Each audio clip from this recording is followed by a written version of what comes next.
I was going through your social media just preparing for this interview, and I saw a post that you put up about the Beatles Now and Then. Yeah, Just yeah, very wow. curious, obviously, for people who don't know the new Beatles song that was sort of also put together by Peter Jackson with the help of some AI. What can you tell us about your reaction to that track? Well, it's when I say literally a lifetime of or not lifetime, but I my first musical memory are the Beatles. The what is the guitar solo of "I Saw Her Standing There." That's even though I didn't know what a guitar solo was, that's my earliest musical memory. That reverberated guitar sound. So literally, the Beatles have been with me my entire life, and I'm 60. I Wow. was born in '63, and that's just right on the cusp of when they were about to break in America. '64, they appeared on the Ed Sullivan Show in February, and I had an older brother that was 12 years older than I, and bought every Beatles single as it came out in real time. Hmm. Literally from the cradle, this has been something that's just I've loved, and it's been a part of my life. Well, when the Beatles collaborated and released the anthology video series in the mid '90s, to go along with that, Yoko had given a cassette to George and Paul and said, "Hey, these are some demos that John had done. Would you consider recording to this and making new music?" And that's exactly what happened. So Ringo and George and Paul got together and they completed two songs. One was called "Free as a Bird" and one was called "Real Love." And to great effect. There's John's voice, then you hear Paul's voice, and for people that had grown with that music and loved it so much, it was very emotional. And a Yeah. couple in the videos that were done with it, it was really deep. But there was a third track that they had agreed to work on called "Now and Then." But they aborted the process. They began work on it. There was a pretty good 60 cycle hum along with the piano and voice. With the technology of the time, they couldn't really extract it. They could work with EQ to try to minimize it. George went off of it, as Paul would say. He didn't think it was that strong of a track compared to the others, and he might have been right, to be honest. Hmm. But Which along, album would this have been, by the way? Do we know? yeah, all these tracks were being added to the Anthology One, Okay. Anthology Two, and Anthology Three. There was three double disc sets of rarities and outtakes that got released with a very extensive video series that appeared initially on ABC television here in the States, but then was released on DVD and VHS. But we've all known about this track Now and Then that never got finished. Like, what would it have sounded like? And there were various fan versions that, the Hmm. actual source tapes, all these John Lennon demos somehow leaked out in the '90s. And some of the earliest things I ever downloaded on the internet when I first got my first computer were these demos, Wow. years So those ago. were So solo demos. Like if he would have put that it, out, it would have been on his solo record. it eventually would have been something he might have done Okay. on a record, because he was in kind of a self-imposed retirement from '75 to '80 when Hmm. his son Sean Lennon was born in '75. He kind of withdrew himself in the music business, stayed home to take care of his son, and Yoko was kind of taking care of business. But in '79, '80, he came out of retirement, recorded a record called Double Fantasy with Yoko, Hmm. and that had just been released right when he was murdered. And so, but all these demos might have been songs that would have been on subsequent records. You see, Okay.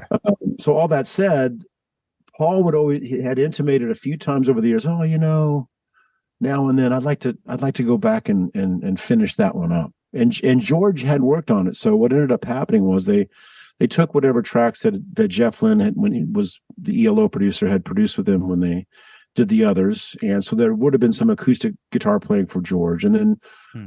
you know, Ringo redid his drums, Paul played bass, a bit more guitar, and they were able to use.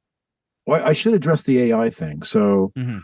what's happened now is that there's been more and more ability to be able to separate you know mono source tracks into multi tracks. Now this was further extremely improved during the making of the Let It Be Get Back film that Peter Jackson did, that they were able to take us during that whole recording session of what became the Let It Be record. They were filming everything. The Beatles were in 1969, and there was, even when videotape wasn't running or film wasn't running, they were recording mono quarter-inch Nagra, these little Nagra tape decks, was running all the time, that captured conversation and jams and whatnot. Right. So very muddy mixes, and whatever was closest to the tape recorder, that was louder than like if the bass was here and the guitars were over there. Well, you're just going to hear mostly bass and there was conversation. So Peter Jackson tasked his crew to like, we need to improve this technology, this AI that can do this. So they finally got a computer that was able to, okay, tell it this is John's voice, this is George's voice, this is Paul's voice, this is Ringo's voice, this is a kick drum. It could demix Wow. a mono muddy tape, and if you listen to what that documentary, they were able to take some really crappy sounding tape and make a beautiful mix out of it. So what they were able to do with Now and Then was they had this kind of muddy piano that was overshadowing the voice and this hum. They could completely and perfectly extract John's voice. And That's insane. there's a 12-minute documentary that preceded the release of the single the day before, and they have John's voice soloed, and it's chill bump inducing. I'm still thinking about it now because it's perfect. It's like, oh my God. So some people, when they heard AI, they thought, oh dear, this is, they're recreating John's voice or something. It had nothing to do with that. That technology may also be coming along, as some of you know, but it had nothing to do with that. It was just to clarify John's voice, and then they were able to track around that and make what I think is a really, really beautiful track. The track on its own is really, really cool. It's emotional, but with the following day, that's when Peter Jackson's video was released, and that's when the tears just freaking rolled out. Just what he was able to do with new and old footage and how he put it together. There's certainly the sadness of it because this is the final time they'll all be together. But there was a lot of great irreverence and comedy because that's who they were as people. They were always, with great levity and incredible wit. All of them were sharp, really funny guys. Liverpudlians, were tough. They had a lot of street in them, and that helped them navigate through all that incredibly ridiculous amount of fame. They did their best to handle it with they didn't take it too seriously. Well, even on the Ed Sullivan performance, I think John was cracking his sort of jokes, and like that was the first time we got to see his little brand of humor, and that just continued to grow throughout their career, right? Absolutely, yeah. You see it, even some performances that precede that when they're performing for the Queen in 1963. So Royal Command performances. And he says that they're about to do Twist and Shout. So you in the cheap seats, clap along, but you upstairs just rattle your jewelry, pointing to right. just rattle your jewelry, and the place went nuts.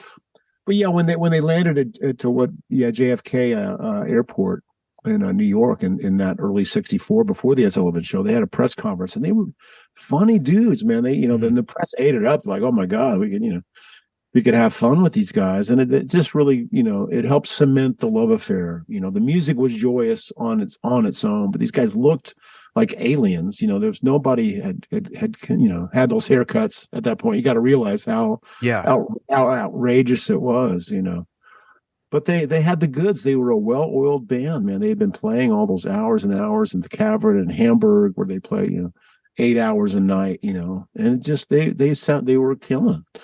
And so the same AI technology was also used the following week. These hits compilations, the Red Album and the Blue Album, that chronicled their whole career.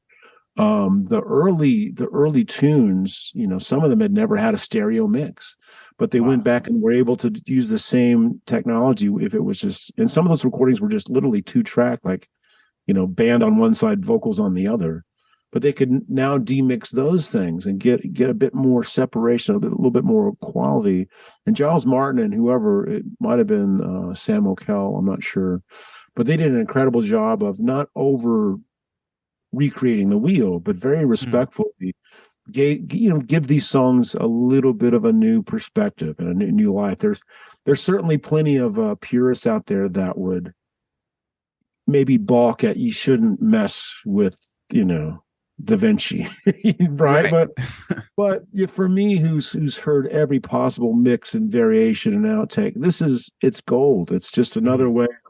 And especially like She Loves You never had a stereo mix, and they could never remix it in stereo because the mono tapes somehow had disappeared. I mean, the master tapes had disappeared. So it's just riveting, and it's just joyous in that they still elicit, meaning the Beatles themselves, the music and the history still elicits such interest and love and passion, Yeah. this many years on.